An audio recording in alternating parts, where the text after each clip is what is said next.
사사기 오늘 세 번째 이야기고요. 사사기가 암흑기가 된 이유 두 번째 이야기로 나누고자 합니다.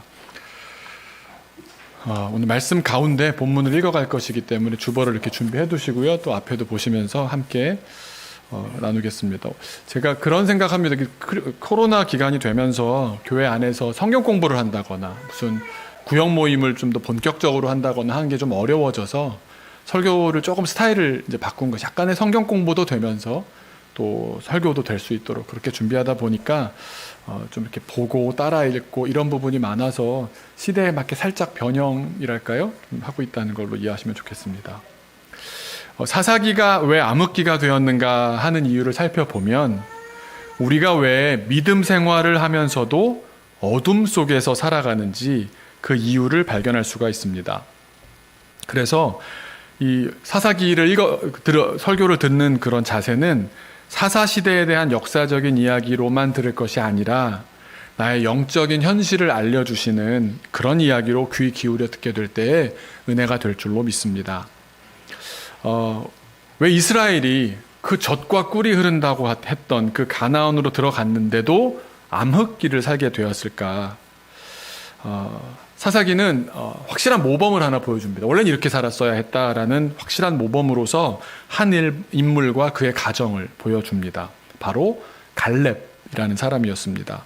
온 이스라엘이 갈렙처럼 살아야 했습니다만 그렇게 살지 못했기 때문에 암흑기가 되었습니다. 갈렙과 여타 이스라엘 민족들, 이스라엘 백성들과의 차이가 결국 신앙과 불신앙, 순종과 불순종으로 갈렸습니다. 그게 어떤 차이였느냐? 두 가지 차이가 있는데 지난 시간에 이제 하나를 나누었던 거죠. 하나님께서 가나안 땅에 들어간 이스라엘 백성에게 뭐라고 말씀하셨냐 하면 기존에 살고 있는 가나안 백성들은 반드시 쫓아내라 말씀하셨습니다. 갈렙은 제일 먼저 부름받았던 유다 지파였고 가장 나이는 많았지만 다들 끝까지 두려워서 쳐들어가지 못하던 난공불락이라 여겨지던 헤브론 산지를 두려움 없이 올라갑니다. 그 유명한 간구, 찬양으로도 많이 부르는 저 산지를 내게 주소서 하고 순종하며 말씀 그렇게 하셨으니까 난 믿고 올라가는 거야. 올라갔습니다. 당대에 크고 용맹하기로 소문난 아낙 자손들을 향해 노구를 이끌고 올라가 쫓아내는 데에 성공하면서 하나님께서 주신 약속을 나의 삶으로 이루어냈습니다. 그런데 그 이야기가 1장의 반을 차지하고 있다면 다른 반은 무엇이냐 하면 9개 지파들이 각각 어떻게 그 땅을 차지해 가는지가 나왔는데 아시다시피 가나안에 들어가면서 여호수아가 이미 23승을 하면서 31명의 왕들을 다 물리쳐 놓은 상태입니다. 그러니까 이미 무주공산 비슷한 상황인데도 잔당들만 남았다라고 볼 수 있을 텐데도 그래서 여호와 하나님께서 다 이겨둔 전쟁이어서 고개 들고 어깨 펴고 오직 하나님의 약속을 붙들고 믿음으로 들어가면 되는 땅이었는데도 이스라엘은 타협을 선택합니다. 갈렙의 온전한 순종이 온전한 성취를 이뤘고 하나님과의 온전한 관계에 이르게 했지만 여타 이스라엘 백성들의 반쪽짜리 순종은 결국 하나님께서 그건 불순종이야 라고 하는 말씀을 듣게 만들었습니다. 9지파들은 한 지파 한 지파 열거되면서 하나님과의 약속을 어떻게 자기 마음대로 임의적으로 변경하며 지리멸렬했는지 갈렙의 믿음과 온전한 순종의 이야기가 두 개가 이렇게 대비가 됩니다. 9지파는 가나안을 쫓아내지 못했고 가나안 사람과 언약을 맺기도 했고 의도적으로 쫓아내지 않고서 노역을 시키며 그 원주민들을 통해서 한편으로는 경제적인 이득을 노렸고 다른 한편으로는 자기들의 수고를 덜고자 했습니다. 이게 되게 중요한 포인트입니다. 경제적인 이유와 편의적인 이유. 돈 때문에 그리고 내가 편하고 싶어서 순종을 하되 절반만 했습니다. 숫째 가나안 사람들과 함께 살기로 공식적으로 결정한 지파가 있는가 하면 도리어 가나안 사람들의 강한 의지에 밀려서 한쪽 구석에 초라하게 자리 잡기도 했습니다. 하나님께서 다 이겨두신 전쟁 앞에 왜 스스로 두려워서 이렇게 몸을 사렸는지 모르겠습니다. 나중엔 자녀들까지 가나안 사람들과 결혼시켰습니다. 믿음대로 사는 인생이 아니라 사는 대로 믿는 인생. 뜻없고 목적 없는 인생, 비전 없는 인생으로 전락했습니다. 갈렙의 집안과 이스라엘 여타 지파들은 먼저 믿음과 순종에 있어서 달랐다. 이게 지난주의 내용이었습니다. 오늘은 두 번째 차이, 갈렙 집안과 여타 이스라엘 지파들의 두 번째 차이를 나누려고 합니다. 근데 이 첫 번째랑 연결이 되어 있기 때문에 첫 번째 불순종의 결과, 반쪽짜리 순종이라고 얘기하겠지만 하나님 보실 때는 불순종의 결과가 어땠는지 2장 말씀을 보시면 드러납니다. 특별히 2장 10절에 나오는데요. 7절부터 쭉 읽어보고자 합니다. 제가 7절, 8절, 9절 읽고 10절을 한 목소리로 읽었으면 좋겠습니다. 백성이 여호수아가 사는 날 동안과 여호수아 뒤에 생존한 장로들 곧 여호와께서 이스라엘을 위하여 행하신 모든 큰 일을 본 자들이 사는 날 동안에 여호와를 섬겼더라. 여호와의 종 눈의 아들 여호수아가 110세에 죽음에 무리가 그의 기업의 경내 에브라임 산지 가하스산 북쪽 딥낫 헤레스에 장사하였고, 같이 읽겠습니다. 그 세대의 사람도 다 그 조상들에게로 돌아갔고 그 후에 일어난 다른 세대는 여호와를 알지 못하며 여호와께서 이스라엘을 위하여 행하신 일도 알지 못하였더라. 그러니까 여호수아가 죽고 여호수아와 함께했던 사람들도 하나 둘 세상을 떠나서 이제 아무도 안 남게 되자, 그리고 나서 한 세대가 지나고 나니까 어떤 현실이 됩니까? 여호와를 잊어버렸습니다. 반쪽짜리 순종의 특징이 뭐냐? 두 마음이 있다는 겁니다. 양다리입니다. 그래서 진심이 아니고 전심도 아닙니다. 그래서 어떨 때는 신앙생활 하는 것처럼 보입니다. 그래서 그 세대만큼은, 여호수아가 했던 걸 본 세대만큼은 신앙생활을 하는 것 같은 모습은 흉내를 내면서라도 갖춰 놓습니다. 그런데 실상은 이중적인 겁니다. 인격과 신앙이 통합되지 못합니다. 따로 놀고 있는 겁니다. 사실 진짜 마음은 넉넉하게 돈 벌고 안락하고 편안하게 살고 싶은 마음이 굴뚝 같은데, 한편으로 하나님께서 얼마나 무서우신 분인지 봤던 게 있지 않습니까? 그러니까 하나님이 두렵기도 하기 때문에 신앙적이고 경건한 삶의 모양은 갖추긴 하는 겁니다. 그런데 한계가 언제 생기느냐? 자녀들은 속일 수가 없습니다. 진짜 마음이 어떤지를 같이 살고 아버지 어머니를 늘 보았던 자녀들은 모를 수가 없는 겁니다. 얼마 전에 유튜브 방송을 보다가 정말 부끄러운 영상을 하나 보았습니다. 한 자매분이 나오셔서 교회를 신랄하게 비판하셨습니다. 이걸 뭐 없는 얘기를 지어냈다고 할 수 없는 것이요, 이분의 삶의 경험에서부터, 어렸을 때부터 중학교, 고등학교, 대학교, 신대원 다니면서부터의 경험이었습니다. 감리교단 교회에서 쭉 자랐고 감리교 신학대학원을 나왔는데, 그냥 뭐 겉으로 다니는 게 아니라 감리교 신학대학원의 여자 학우회 회장까지 지냈던 겁니다. 아주 적극적인 분이더라고요. 또 교회에서는 전도사로 사역하면서 교회와 목회자들의 이중적인 모습을 속속들이 보았던 겁니다. 그러면 좋은 영향을 받아서 좋은 사람이 되어 있어야 할 터인데, 안타깝게도 우리들이 익히 많이 들어왔던 교회들의 치부를 온몸으로 다 경험하셨던 겁니다. 이젠 치가 떨려서 교회를 떠나왔고, 자기한테 그런 일을 했던 사람들 한 명 한 명을 신랄하게 비판하셨습니다. 내용 하나하나 참 낯뜨겁고 부끄럽고 슬펐습니다. 근데 거기서 제가 배운 게 하나 있었습니다. 이런 말씀을 하시더라고요. 피할 수 없는 한마디가 딱 있었는데요. 이러시는 겁니다.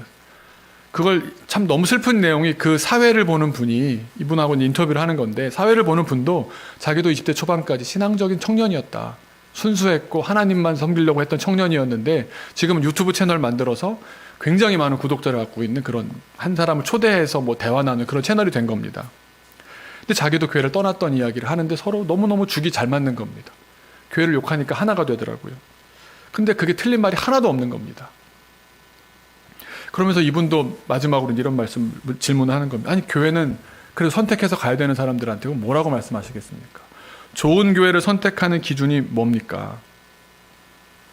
많은 분들이 교회를 선택하는 기준으로 잡는 것이 담임 목사님의 설교 혹은 외모, 우리 교회는 약점이 많죠. 교회 건물, 뭐 얼마나 편의롭고 뭐 주차가 가능하냐, 뭐 무슨 시설들이 있느냐, 또 찬양팀이나 뭐 예배팀이 또 인터넷에 꽤 유명한 그런 팀이냐, 뭐 이런 거. 이분 얘기는 그런 건 얼마든지 겉으로만 그럴듯하게 치장할 수 있다는 겁니다. 교회 사람들은 앞뒤가 너무 달라서 몇 번 보는 것 갖고는 속을 알 수가 없다는 겁니다. 허울뿐일 수 있고 회칠한 무덤일 수 있다는 겁니다. 그러면서 무엇을 기준으로 교회를 선택하느냐? 이분이 이렇게 얘기하시더라고요. 그 교회 담임 목사 자녀가 신앙생활 제대로 하고 있는지를 봐야 된다고. 그거 보고 그 자녀가 정말 마음으로 교회를 즐겁게 다니고 행복하게 하나님을 섬기면 그 교회가 좋은 교회라는 겁니다. 다른 건 다 속여도 그건 못 속인다는 겁니다. 저부터 얼마나 부끄러웠는지 모릅니다. 우리 누구도 뭐 자식 놓고서 자랑스럽기만 하고 자신만만할 사람이 있습니까? 내 부족함을 다 드러내 보여주는 것 같아서 자녀를 보면 또 한편으로 얼마나 부자연스럽고 또 마음이 아프기도 합니까? 제가 기도하기는 예배의 자리로 나와 지금 이 자리에 나와서 주님 앞에 이 문제를 솔직히 내어놓는 우리 교우들의 가정에 주님께서는 먼저 나 자신을 변화시키시고 또 우리 자녀를 변화시키시면서 옳은 길로 인도하실 줄로 믿습니다. 이게 이스라엘의 문제였습니다. 아주 심각했습니다. 반쪽짜리 순종의 결과는 시간이 지나자 참혹하게 드러났습니다. 여호수아와 함께했던 세대까지는 그래도 이중적이기라도 할 줄 알았습니다. 교회에 엉덩이라도 걸쳐놓을 줄 알았던 겁니다. 그래서 마음까지는 경건하지는 못했어도 외양이나마 경건하게 보여지려고는 했습니다. 그런데 그런 세대로 한 세대를 지났습니다. 텅텅 속이 비어버린 채로 한 세대를 지난 뒤에 다음 세대가 되니까 어떻게 됐습니까? 하나님을 잊어버리고 말았습니다. 자녀들이 아마 그랬을 것 같습니다. 가나안 땅에 들어와서 막 생업에 이제 막 바빠지는 부모를 보면서 가나안에 들어온 부모 세대의 삶이라는 게 그저 계속 돈 벌 궁리, 편하게 살 궁리만 하는 겁니다. 이미 첫 선택부터 그랬지 않습니까? 경제적인 이유와 편의적인 이유 때문에. 그러니까 그 이후에 이어지는 모든 선택도 그렇게 갈 수밖에 없는 겁니다. 그런 사람들에게 신앙생활은 그저 취미생활 같은 겁니다. 자기도 그런 본능이 있기 때문에 부모를 보면서도 배우는 것은 자본주의적인 가치관은 본능적으로 이해합니다. 인간이기 때문에. 하지만 교회를 다니는 일은 이거 아무 돈도 안 되고 인생이 편해지지도 않고 게다가 결정적으로 부모들마저 진심이 아닌 겁니다. 몸은 왔다 갔다 하지만 다녀와서 교회 욕하고 다녀와서 누구 교회 온 사람 저 사람 아니야 그런 말들로 가득한데 자녀들이 보면서 나도 교회 다녀야겠다 생각하겠습니까? 신앙생활할 이유가 전혀 없는 겁니다. 다음 세대에게는 하나님을 알고자 하는 마음이 전혀 생기지 않았고 부모 세대는 가르쳐야 할 이유도 딱히 알 수가 없었던 겁니다. 하나님을 모르는 비극적인 세대가 탄생한 겁니다. 그러니까 두 번째 차이, 갈렙 집안과 여타 이스라엘 지파의 두 번째 차이는 신앙교육을 제대로 했느냐 하지 않았느냐 하는 차이였습니다.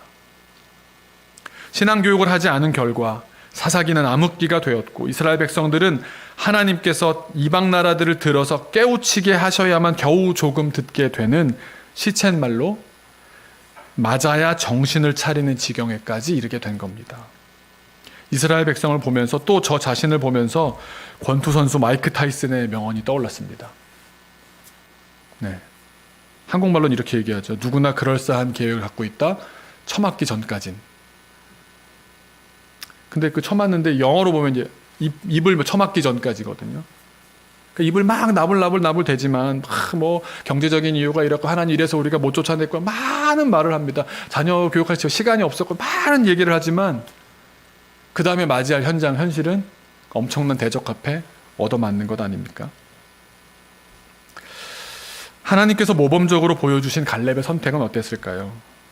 두 가지 면에서 이스라엘과 달랐습니다. 첫 번째는 자신이 순종했습니다. 그리고 두 번째가 자녀들도 순종케 했습니다. 자신의 순종과 자녀들이 순종케 한 신앙교육이었습니다. 오늘은 두 번째 이야기를 나누겠지만 첫 번째랑 뗄래야 뗄 수가 없는 이야기여서 함께 얘기하는 겁니다. 부모 세대가 순종하는 가정이 가장 이상적인 가정입니다. 부모 세대가 신앙생활을 분명하게 하지 않으면서 자녀 세대에게 신앙생활 똑바로 하라고 하면 먹히겠습니까? 잘 아는 비유처럼 옆으로 걷는 개들이 자식 개들에게 똑바로 걸으라고 하는 것 되겠습니까? 물론 믿지 않는 가정에서 믿음의 자녀들이 탄생하기도 합니다. 그리고 우리 세대 가운데 보시면 자기가 믿음의 첫 세대인 분들이 꽤 있습니다. 하나님께서 하시면 또한 분명 될 수 있는 일입니다. 또한 우리 교회도 역시 자녀 세대만이라도 주님을 알게 하려고 무던히 노력하고 있습니다. 그런데요, 저는 그런 생각합니다. 어디까지나 플랜 B입니다. 몇 번 나눴는지 모르겠는데 그 얘기가 참 오래 마음에 남습니다. 요즘 대세 배우로 70대 배우 중에 윤여정 씨가 있지 않습니까? 그분이 이혼하셨죠. 근데 누구랑 결혼했었냐면 이제 조영남 씨라는 분하고 결혼을 했었습니다. 이제 70대가 되어서 스포트라이트를 받는 윤여정 씨와는 반대로 여러 송사에 휘말리고 말 많은 인물로 이 조영남 씨가 기억되는데요. 그분이 어느 방송에 나와서 했던 말이 저는 잊혀지지가 않습니다. 그냥 웃긴다고 하는 말이었거든요. 근데 너무 많은 걸 이야기해 주는 내용이었습니다. 이분 어머님이 권사님이셨답니다. 신앙으로 자녀를 키우셨겠죠. 교회 안 빠지게 하고 때리면서라도 교회 데려가시고 했었을지 모르겠습니다. 근데 얼마나 신앙적이셨냐 하면 소출 이렇게 끓이면서 가짜 꿀을 만들면서 찬송가를 부르셨다는 겁니다. 지금 사기를 치면서 찬송가를 부르면서 하나님 많이 팔게 해달라. 이거 팔아서 우리 아들 잘 되게 해달라. 자신은 신앙적으로 순종하는 삶을 살지 않으면서 돈과 편의를 좇느라 참된 신앙은 등한히 한다면 그러는 가운데 우리 자녀 하나님의 사람 되게 해주옵소서. 양심 없는 모습 아닙니까? 갈렙의 신앙교육 어떻게 했을까요? 지난 시간에 잠깐 그 딸과 사위의 이야기를 나누었지만 갈렙의 신앙교육을 어떻게 설명할까 하다가 성경을 이렇게 읽어보는 가운데 시편 78편에서 답을 찾았습니다. 우리가 우리의 가정에서 또 우리 교회를 통해서 나부터 어떤 신앙으로 살아야겠으며 또한 우리의 다음 세대, 나의 자녀 세대, 교회로 보면 다음 세대고요. 또 가정에서는 나의 자녀들에게 어떤 신앙을 갖게 해야 될 것인가. 시편 78편 6, 7, 8절인데요. 7절이 핵심 내용인데 앞뒤를 함께 읽도록 하겠습니다. 6절만 먼저 읽겠습니다. 시작. 이는 그들로 후대 곧 태어날 자손에게 이를 알게 하고 그들은 일어나 그들의 자손에게 일러서 어떤 내용을 7절의 내용을 이제는 오고 오는 세대들에게 잘 알리거라 이런 내용입니다. 뭘 알려야 되는지 세 가지가 나옵니다. 7절입니다. 7절 시작. 그들로 그들의 소망을 하나님께 두며 하나님께서 행하시는 일을 잊지 아니하고 오직 그의 계명을 지켜서 이 세 가지를 잘하라는 겁니다. 그러면 어떻게 되느냐가 8절에 나옵니다. 시작.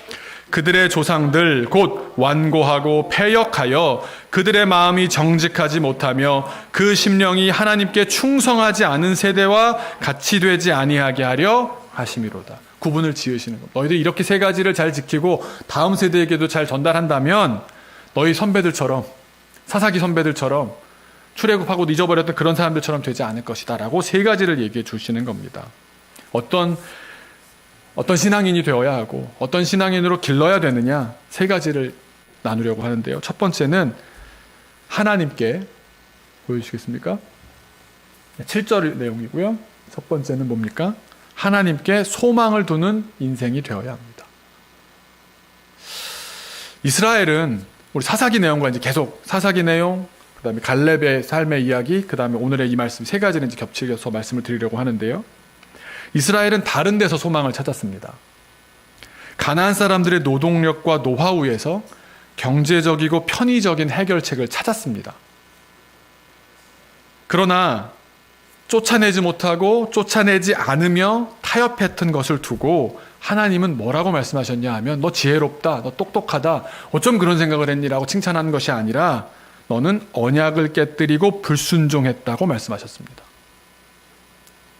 그래서 사사기 2장 3절을 보면 그 결과가 어떨지를 설명해 주십니다. 사사기 2장 3절은 이렇게 말씀하십니다. 내가 또 말하기를 내가 그들을 너희 앞에서 쫓아내지 아니하여 너희가 안 쫓아냈으니까 나는 쫓아내지 않겠다는 겁니다. 너희가 했어야 할 일이라는 겁니다. 그들이 가나안 사람들이 너희 옆구리에 가시가 될 것이며 그들의 신들이 너희의 올무가 되리라. 여러분 우상숭배가 무엇일까요? 우상숭배란 다른 게 아닙니다. 무언가 좋은 것입니다. 노동력이든 노하우든 기술이든 결혼이든 자식이든 뭔가 내가 좋아하는 것입니다. 그런데 이런 것들을 통해서 내가 안정감을 찾으려고 할 때, 그런 것들을 통해서 내 정체성을 찾으려고 할 때, 그것을 내 힘의 궁극적인 원천으로 삼으려고 하면, 그러면 우상들이 결국 가시가 되고 올무가 됩니다. 하나님께서 가나안 땅을 주셨습니다. 가지라고 주셨습니다. 경제적인 풍요를 허락하셨습니다. 그런데 그것이 올무가 되고 가시가 될 수 있는 이유는 무엇입니까? 그걸 통해서 안정감을 누리고 싶은 겁니다. 그걸 통해서 내 정체성, 이 땅 내 거야, 나 이거 가진 사람이야, 정체성을 찾으려고 하고요. 그걸 통해서 얻어진 권력으로 내가 누구 위에 군림하려 든다면 그게 결국 나를 붙잡아 버린다는 겁니다. 우리가 어떤 것을 우상으로 만들면 그 우상은 결국 우리를 불행하게 만듭니다. 만약 자녀가 우리의 우상이 되면 어떨까요? 자녀의 삶에 문제가 조금 생긴다고 생각해 보십시오. 우리는 인생 전체가 하나도 안 기뻐집니다. 뭐 하나 내가 꽂혀 있는 게 있으면요, 그게 우상이거든요. 그 하나가 잘못되면 내 인생 전체가 부정당하는 것 같습니다. 아, 왜 이렇게 재수 없어? 나는 불운한 것 같아. 내 팔자가 왜 이래? 그러면 아니 이거 하나 무너졌다고 쓰러질 사람이면 하나님은 없는 사람인 겁니다. 우상이 올무가 됩니다. 그 사람의 존재를 확 낚아채버립니다. 왜냐하면 우상을 섬긴다는 말은 소망을 하나님이 아닌 다른 것에 두었다는 뜻이기 때문입니다. 갈렙을 한번 살펴볼까요? 유다 지파가 먼저 하나님께서 올라가라 그래서 올라갔지 않습니까? 만만치 않은 상대가 버티고 있었습니다. 기럇 세벨이라는 곳입니다. 그 앞에서 우리가 얘기했지만 갈렙부터도 얼마든지 들어가서 이겨낼 수 있었겠습니다만 더 어려운 상대를 두고 있었죠. 갈렙이 딸을 앞세웁니다. 고대 사회에서 여성을 군사적인 지도자로 앞세우기는 쉽지 않았을 겁니다. 드보라와 같은 사사 한 명도 사사기에서 이렇게 나오기 쉽지 않은 상황이었는데 게다가 군사적인 지도자로 딸을 바로 세울 수는 없었던 것 같습니다. 그리고 아마 아들이 없었던 것 같습니다. 고대 사회에서 여성을 그렇게 군사적인 지도자로 세우기는 쉽지 않았기 때문에 갈렙이 했던 방법은 뭐냐면, 그렇다고 해서 하나님의 약속을 위해 헌신하는 일에 딸이라고 해서 예외를 두지도 않았던 겁니다. 그래서 하나님의 약속을 믿고 기럇세벨로 나아가는 자, 그 자와 나의 딸을 결혼시키겠다고 약속합니다. 그런데 뒤에 내용을 이렇게 보면 딸, 악사라고 하는 이름의 그 딸도 아버지에게 순종했습니다. 더욱이 아버지의 뜻이 하나님의 뜻인지를 알고 있었던 것으로 보여집니다. 그래서 아버지의 말을 듣고 기럇세벨을 올라가 점령했던 온니엘과 결혼합니다. 그리고는 굉장히 적극적인 태도를 보입니다. 그러니까 이 결혼을 수용한 것이죠. 이제부터 그 땅에서 잘 살아보기 위해서 적극적으로 삶을 개척해 나갑니다. 그 가정에서 첫 사사가 탄생한 것도 결국 신앙 교육의 힘 아니겠습니까? 그래서 아버지가 가라고 하시는 남방으로 가면서 아버지에게 밭도 달라고 하고 물샘도 달라고, 위에 하나 밑에 하나 달라고 그러고 굉장히 적극적입니다. 하나님의 약속을 믿고 이젠 허락하신 땅으로 들어가서 열심히 살아볼 궁리를 하는 겁니다. 소망이 오직 하나님께만 있다는 사실을 우리 부모님을 보니까 알았는데 거기서 그치는 것이 아니라, 남의 얘기가 아니라 자기도 체험했던 겁니다. 갈렙은 자기 자녀를 그렇게 길렀습니다. 다른 지파들은 어떻게 했습니까? 당장 돈이 되고 당장 몸과 마음이 편한 방법을 생각하다 보니까 하나님이 없어졌습니다. 하나님을 제쳐뒀습니다. 원주민을 이용하는 게 아주 손쉽고 재빠른 방법이었습니다. 꽤 똑똑해 보이고 굉장히 효율적인 방법이었지만 절반의 순종, 결국 어떻게 귀결됐습니까? 불순종이었습니다. 갈렙의 자녀는 어땠을까요? 한번 상상을 해봅니다. 그 뒤에 잘 찾아보기는 어렵지만 백지에서 가나안 사람들의 노하우를, 또 그들의 노동력을 기반으로 한 게 아니었습니다. 그냥 지형만 파악했고 거기에 그냥 들어갔습니다. 이제 이 백지에서 시작하면서 하나님과 상의하지 않았겠습니까? 하나님 여기 어떻게 해야 됩니까? 이 시기에 어떻게 해야 되겠습니까? 그 땅을 하나님의 땅으로 세워가는 과정을 두려워하지 않았던 겁니다. 그럴 때 이 땅이 주님의 땅, 주님이 다스리는 땅이 되지 않겠습니까? 두 번째, 우리는 어떤 인생을 살아야 하며 어떤 인생으로 우리 자녀들을 길러야 합니까? 두 번째는 하나님의 은혜를 잊지 않는 인생이어야 합니다.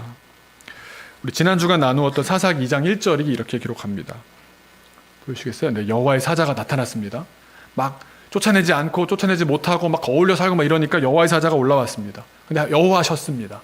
뭐라고 말씀하셨냐면 길갈에서부터 복임으로 올라오셨는데 말씀하시기를 내가 너희를 애굽에서 올라오게 했어. 내가 너희 조상들에게 맹세한 땅으로 들어가게 했어.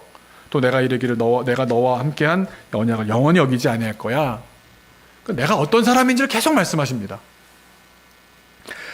이유가 뭐겠습니까? 하나님은 왜 이렇게 자기 얘기를 많이 할까요? 뭐가 이렇게 무슨 자기 도취되신 분입니까? 상대적입니다. 우리가 너무 많이 쉽게 자주 잘 잊어버리기 때문입니다. 하나님이 누구신지 우리는 자꾸만 망각합니다. 방금 전에 망각했지 않습니까? 왜 그렇게 타협했고 왜 이렇게 절반만 순종했겠습니까? 잊어버린 겁니다. 내가 바로 너희를 구원한 하나님이야. 구원, 내 성격이 뭔지 알아? 나 너희를 구원해. 내 인품이 어떤지 알아? 나 너희를 약속하면 반드시 지켜. 나 신실해. 상기시켜 주시는 겁니다. 여러분, 우리 불순종의 뿌리는요, 깊이 찾아가 보면은 우리 불순종의 뿌리는 하나님이 누구이신지를 기억하지 못하는 데에 있습니다. 그분이 누구신지를 정확히 기억했더라면 불순종하기가 어렵습니다. 그래서 하나님께서 늘 말씀하십니다. 기억하라고. 그래서 나 이런 사람이다. 나 이런 인격이다. 나 너희들한테 이랬다. 계속 말씀하시는 이유는 우리가 자주 잊어버리기 때문에 기억하라고. 은혜의 하나님을 기억하라고 재차 3차 말씀하시는 겁니다. 그렇게 우리는 이제까지 인도해 주신 은혜를 곱씹으며 앞날에 주실 은혜를 기대하며 사는 겁니다. 그래서 보면 믿음의 길을 걷는 사람들의 특징이 있습니다. 과거를 이렇게 그 방향에 크게 다르지 않게 갑니다. 그 왔던 그 흐름 종적을 따라 보면 앞날도 거기서 이렇게 줄을 그어가듯이 그렇게 살게 됩니다. 아마 하나님께 소망을 두며 약속을 성취했던 갈렙의 딸 악사와 사위 온니엘 일평생 어떻게 살았을까요? 혼자 그런 상상해봤는데요. 그런 얘기 있죠. 군대 얘기, 축구 얘기, 그리고 군대에서 축구한 얘기, 그런 얘기 곱씹듯이 악사가 그랬을 것 같습니다. 아버지가 그때 나를 내세웠다니까, 나를 걸고 이렇게 하시다니까 우리 아버지 참 이상한 사람이야. 참 근데 그게 그렇게 될 줄 몰랐지. 또 이제 남편은 또 나 그 얘기 듣고 나가가지고 기랴삽을 쳐가지고 내가 뭐 준비되지도 않았는데 승리했잖아. 그리고 둘이 그런 대화를 하는 가운데 그 모든 과정에 결국 하나님께서 하나님의 약속을 우리같이 준비되지 않은 사람들을 통해서도 믿음으로 나아갈 때 이루어 주셨다는 그 얘기를 계속 곱씹고 군대 얘기하듯이 축구 얘기하듯이 하지 않았을까요? 복된 부부가 되었을 것 같습니다. 기억을 잊지 않는, 정말 평생 잊을 수 없는 기억을 확실하게 갖고 있는, 체험했던 가족 아니겠습니까? 우리 교회가 일주일에 한 번 예배를 통해 은혜를 기억하는 것도 같은 이유입니다. 우리가 또 잊어버리기 때문입니다. 기억하기 제일 좋은 방법은 무엇일까요? 반복하는 겁니다. 그런데 반복의 약점이 있습니다. 반복을 하다 보면 기계적이 됩니다. 마음이 떠납니다. 그냥 외우고는 있는데 속마음은 전혀 딴 데 가는 이중적이 되기 쉽거든요. 그래서 정기적으로 예배하고 또 해마다 절기를 통해서 우리가 반복하는 가운데 잊지 말아야 할 것은 은혜를 깊이 새기는 가운데 우리가 마음 다해서 한 번 한 번의 예배와 만남에 집중하면서 헌신해야 합니다. 그럴 때 우리가 하나님의 은혜를 잊지 않고 감사하게 되는 줄로 믿습니다. 세 번째로 우리는 어떤 인생을 살아야 하고 또 우리의 자녀들에게 어떤 인생을 살게끔 해야 될 것인가?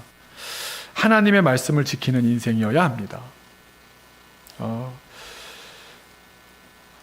이게 참 본문이 어려운 부분이 있습니다. 오늘 2장 본문을 보시면 어려운 부분이 뭐냐 하면요, 복임으로 올라오셨다는 이야기가 나오는데 하나님께서 직접 내가 너희를 구원했어, 너랑 신실한 약속을 지켰어, 그 말씀을 들었을 때 어떻게 반응했을까요? 이스라엘 백성들이 1장에서 땅을 다 나눠줘서 땅을 받았습니다. 근데 쫓아내라는 말씀은 안 지켰습니다. 근데 정복하긴 했잖아요. 자기들은 절반 순종한 것을 기억하고 있고 하나님은 그건 순종이 아니야라고 말씀하셨는데, 그러면서 너희들 그렇게 하는 거 잘못이야, 불순종이야, 그러고 나니까 반응이 어땠을까요? 이스라엘 백성이요, 옵니다. 통렬하게 옵니다. 자, 그럼 문제는 이겁니다. 이게 헷갈리는 장면, 이게 참 읽기가 어려운 장면이 이겁니다.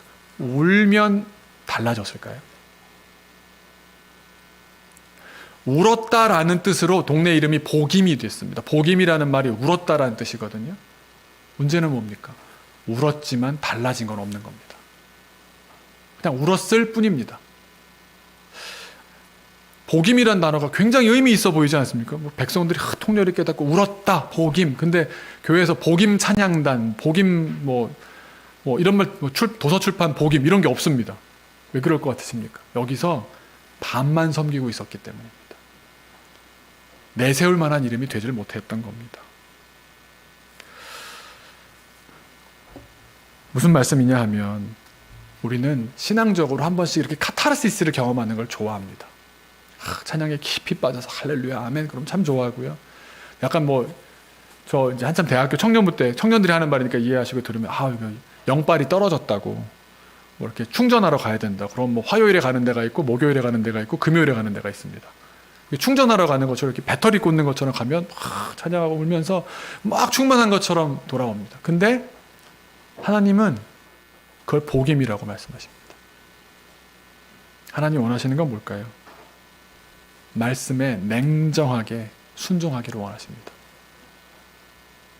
물론 말씀에 더 집중하기 위해서 그렇게 찬양하고 감격에 빠지는 거 필요합니다. 그래서 매 주일 오는 것도 다시 한번 죄송하지만 영빨이 떨어지면 또 와서 어떻게든 이 패턴을 놓치지 않으려고 더 없어지기 전에 다시 또 채우려고 오는 것 이해합니다. 그런데 오래 가지 못합니다. 열정과 냉정 사이에 신앙은 존재합니다. 우리가 자녀들을 데리고 막 열정적인 데 데려갈 수 있습니다. 찬양팀을 시켜가지고 열심히 찬양하는 아이들로 키울 수도 있습니다. 그리고 아이들이 그러고 나면 입술에서 찬양이 안 떠납니다. 저도 어제 놀라운 게 애들 청소하는데요. 찬양팀 연습하고 나니까 애들이 찬양을 부르면서 청소하는 모습 여러분 얼마나 은혜롭습니까? 속을 제가 이렇게 들여다보면요. 저들의 삶은 그대로거든요. 네. 청소를 쟤한테 미루고요. 나한테 더 많은 영역을 청소시켰다고 막 마음이 안 좋거든요. 그러니까 노래하고 있는 거거든요. 찬양이 말씀이 돼서 삶으로 사라지기까지가 주님의 기대입니다. 그런데 그냥 취미생활하는 것 같은. 물론 그게 시작입니다. 그게 나쁘다는 게 아닙니다. 그런데 그게 시작이 됐다고 해서 감동받아서 우리 안에 이제 됐다. 안 됐습니다. 안 된 겁니다. 시작일 뿐입니다. 찬양하는 어린이가 되고 찬양하는 청년이 청소년이 되고 하지만 이제 말씀을 하나씩 깨달아가고 머리가 열리고 그 다음에 뭐겠습니까? 갈렙이 어떻게 했죠? 자기가 정말 자기 자녀를 사랑하기 때문에 하나님을 체험하는 자리에 내보냅니다. 저는 우리 자녀들 가운데 참 재밌는 게 유럽 갔다 온 얘기도 하고 미국 갔다 온 얘기도 다 하거든요. 근데 제일 좋은 데가 어디냐고 물어보면요. 진짜 진지한 상황, 조용한 상황 돼서 제일 좋았던 데가 어디야? 그러면 뭐라고 그럴 것 같아요? 몽골이라고 그래요. 고생만 직살이 했는데 왜? 인생을 바꿨대요. 그게 무슨 의미일까요, 여러분? 여러분, 좋은 걸 채워준다고 좋은 사람 되는 게 아니더라니까요. 좋은 사람인데 어려운 것을 좋게 만들어가고 스스로 결단해서 무언가를 해보고 이랬던 곳이 좋은 곳이더라고요. 갈렙은 정말 사랑하는 딸이 있었습니다. 딸을 사랑했다 이런 말은 안 나오지만 성경에서도 이렇게 저렇게 내보낸 거 보니까 딸을 안 사랑하나 봐 이렇게 볼 수도 있었겠지만 우리가 상식적으로 생각해 보건대 딸을 얼마나 눈에 넣어도 아프지 않는 딸 아니었겠습니까? 그런데 그 딸을 그 전장 앞에 이 전투를 하는 사람에게 내 딸을 주겠다. 그리고 딸은 알겠습니다, 아버지. 아버지 말씀대로 하겠습니다. 많은 다양한 상상을 할 수 있겠지만 그 성경이 우리에게 제시해 주시는 말씀만 듣고 생각해 본다면 그녀 역시 그 하나님께서 인도하신 전쟁, 영적 전쟁의 일부였습니다. 그리고 그 결과 얻어진 승리에 뒤따라오는 결혼하게 하시는 것도 순종했습니다. 그리고 그 순종의 결과 얻어진 땅을 열심히 살아보고자 노력했습니다. 그녀는 체험했습니다. 하나님이 다 이겼다니까요. 우리도 마찬가지라니까요. 여러분 여기서 영적으로 질만한 사람은 아무도 없습니다. 스스로 지는 겁니다. 하나님이 지시는 하나님 아니십니다. 이기십니다. 그런데 언제 실패합니까? 내가 포기할 때 실패합니다. 사람들의 반응을 한번 보면요. 우리 1, 2, 3절, 우리 2장 1, 2, 3절에서 한번 내용을 정리해 본다면 이렇습니다. 2장 1절에 하나님께서 올라오셔서 백성들에게 내가 너희를 구원했고 내가 너희랑 약속을 잘 지켰던 그 하나님이다. 그랬더니 이제 2절에는 뭐라고 그럽니까? 2절에 그렇지만 너희들이 그렇게 반쪽만 순종한 것은 불순종이다 말씀하시고는 3절에 이제 너희들의 그렇게 가시가 될 것이고 가나안 사람들이 너희들의 올무가 될 것이다. 그렇게 말씀하십니다. 그랬더니 4절에 어떻게 반응하냐면 4절 한번 보여주시겠습니까? 네. 여호와의 사자가 이스라엘 모든 자손에게 이 말씀을 이르매 백성이 소리를 높여 운지라. 크게 울어 대성통곡했습니다. 주여 잘못했습니다. 와! 그리고 5절을 보시면 그러므로 그곳을 이름하여 보김, 울었다라는 뜻의 보김이라고 하고 그들이 거기서 여호와께 제사를 드렸더라. 한번 크게 울고요. 멋진 기념 예배를 드렸습니다.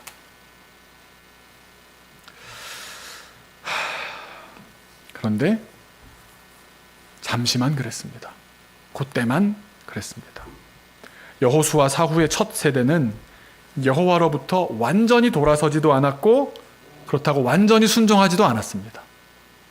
분위기 봐가면서 했습니다. 상황 봐가면서 했습니다. 섞였습니다. 반쪽짜리 믿음이었습니다. 반쪽짜리 순종이었습니다. 하지만 하나님은 그걸 반쪽을 뭐라고 그러신다고요? 불순종이라고 말씀하십니다. 운다고 달라지는 건 하나도 없고요. 울기만 했지 아무것도 바꾸지 않았기 때문에 이스라엘이 바꾼 건 하나도 없습니다. 그나마 기념일로 삼았을 뿐입니다. 하나도 바꾸지 않았기 때문에 이스라엘과 이스라엘의 자녀들은 가시와 올무에 둘러싸인 채 향후 200년을 살아야만 했던 겁니다. 그때 울지만 말고 백성들이 자기의 죄를 인정하면서 그제서라도 현실적으로 되돌릴 수 있는 것을 뒤늦게나마 돌리고 이제 앞날에는 그러지 않기 위해서 본인뿐만 아니라 자녀들부터라도 제대로 가르쳐야 할 것만 본인도 그런 믿음이 아니었고 반쪽짜리다 보니까 자녀들도 따를 리가 없고요. 자녀들도 가르칠 필요 역시 못 느꼈던 겁니다. 그냥 울고 끝냈습니다. 목사들끼리 만나면 이런 거 참 또 역시 좀 좋은 표현은 아닌데 이런 말 합니다. 푸닥거리 한번 했다고. 막 울고 막 이러는 거 많이 합니다. 근데 그래도 사람이 안 변하더라는 겁니다. 저도요 어린 사역하면서 대한민국에서 손꼽힐 만한 집회를 많이 해봤습니다. 몇천 명 집회, 어디가 지역의 유명한 수련원을 빌려서 몇천 명 집회를 해봤습니다. 막 울고 난리가 납니다.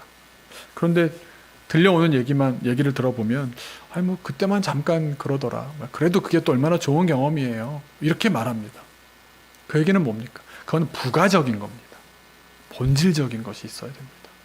공동체 안에서 말씀대로 살아가는 삶을 보면서 그 삶을 나도 흠모하게 되는 가운데 그가 지키고 살아가는 그 말씀을 나도 지키고 살아가리라. 이럴 때 신앙이 전수되는 줄로 믿습니다. 우리는 감정적으로 한번 카타르시스를 한번 신나게 느끼면 뭔가 해결되었다라고 하는 해소를 느낍니다. 문제는 아무것도 안 달라진다는 겁니다. 우리의 죄의 결과로 우리가 큰 죄악에 빠지게 됩니다. 헤어나오지 못하는 굴레에 빠집니다. 어떻게 하시겠습니까? 온다고 되는 게 아닙니다. 바꿔야 끝납니다. 말씀을 기준으로 바꿔야 합니다. 회개해야 합니다. 최소한 나와 나의 자녀라도 믿음의 길로 걸어가겠다 다짐하고 선을 그어야 합니다. 그렇게 하지 않은 결과가 사사기를 읽어보면 말씀드린 대로 토막살인, 폐륜, 개인으로 자기 집에 개인 제사장을 세우고 별짓을 다 합니다. 그 첫 단계 2가지 실수 때문에 하나님 말씀에 순종하지 않았고 그 신앙을 교육하지 않았던 이유로 말미암아 오고 오는 세대는 암흑기를 살 수밖에 없었습니다. 빼어난 사람이 한 번 일어나서 우리가 이겼다, 큰 용사야 일어나라 그래서 기드온이 이기고 그 뒤가 어떻습니까? 다시 다 죄로 돌아갑니다. 죄로 돌아갑니다. 한 번 우리가 결심한다고 되는 일이 아닙니다. 성령께서 도와주셔야 되고요. 공동체가 함께 지지해줘야 되고요. 말씀을 일주일에 한 번이라도 나와서 집중하지 않으면 우리는 죄 쪽으로 가게 돼 있습니다. 인정해야 됩니다. 그래서 여호수아는 이스라엘의 지도자를 내려놓으면서 생각할수록 정말 놀랍습니다. 아니 어떻게 저렇게 할 수가 있지? 아니 이 정도의 리더십이면 그냥 무슨 제도를 내가 하겠어? 나 왕 제도 할래? 그럼 하세요. 내가 제사장도 할까? 하세요. 하겠다는 거 다 할 수 있었을 겁니다. 그런데 사라져버립니다. 어디에도 올라가지 않고요. 여호수아는 사라져버렸습니다. 그러면서 뭐라고만 말합니까? 아마 그 이스라엘 사람들 마음속에 있는 이 두 마음으로 갈려진 걸 다 봤던 것 같습니다. 경제적인 이익을 쫓고 편의적인 이익을 쫓아가지고 하나님이 없는 건 아니, 하나님 안 믿는 거 아닌데요? 저 말이 얼마나 가짜인지를 다 봤을 것 같습니다. 그들을 설득하는 것도 아무리 좋은 말로 설교를 잘한다고 막 기도를 해준다고 스스로 결단하지 않는 이상, 스스로 체험하지 않는 이상 안 되기 때문에 정말 안타까운 심정으로, 하지만 자기는 정말 결의에 차서 말했을 겁니다. 오직 나와 내 집은 여호와를 섬기겠노라. 이게 시작입니다. 그 삶을 여호수아는 그 다음에 어떻게 살았다, 그 자손이 어떻게 살았다 안 나오거든요. 근데 갈렙이 어떤지를 보면 여호수아네도 그러지 않았겠습니까? 여호수아와 갈렙처럼 끝까지 충성하고 끝까지 주님의 승리를 삶으로 살아내는 우리가 되었으면 좋겠습니다. 그러지 못한 사례를 이제 사사기에 들어가 많이 보게 될 텐데 우리의 취약점이 보이거든요. 우리가 반면교사 삼아서 우리는 여호수아 갈렙처럼 살아야지. 저렇게 기드온처럼 살면 안 되지. 저렇게 무슨 누구처럼 살면 안 되지. 정리를 해가면서 우리가 지혜롭고도 아주 신앙적으로 살아가는 우리 믿음의 길 가는 주의 종 다 되시기를 주님의 이름으로 축원합니다. 기도하겠습니다. 하나님께 기도할 때 우리의 연약함을 고백했으면 좋겠습니다. 하나님, 자꾸 죄로 갑니다. 자꾸 세상을 향해 갑니다.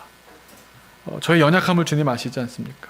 그런데 주님, 우리가 좋은 부모가 되고 좋은 교회 교역자, 교사가 되려면 우리가 먼저 하나님께 소망을 두는 인생이어야 될 줄 믿습니다. 내 마음을 지금 무엇이 채우고 있습니까, 주님? 무엇인가가 내 안에 우상이 되어 있지는 않습니까? 주님께 소망을 두는 자 되게 하여 주옵소서. 두 번째는 하나님의 은혜를 잊지 않게 하여 주옵소서. 저는 자꾸 까먹습니다. 그러니 주님, 교회를 나오든 우리 통독에 참여하든 내 연약함을 인정하고 말씀 앞에 나를 계속 세우게 하여 주옵소서. 기억하게 하옵소서. 찬양을 귀에 꽂고 어떤 방법을 통해서든 주님, 하나님의 은혜를 잊지 않는, 또 스스로 체험하는 가운데 내가 스스로 말씀을 지키는 사람이 되겠노라고 결단하는 내가 되게 하여 주옵소서. 하나님께 소망을 두고 하나님의 은혜를 잊지 않으며 말씀을 지키는 인생 되게 해달라고, 내가, 우리 자녀가 그런 인생 되게 해달라고 함께 기도하겠습니다. 아버지 하나님, 아버지 하나님, 주님께서 내주시면 감사합니다.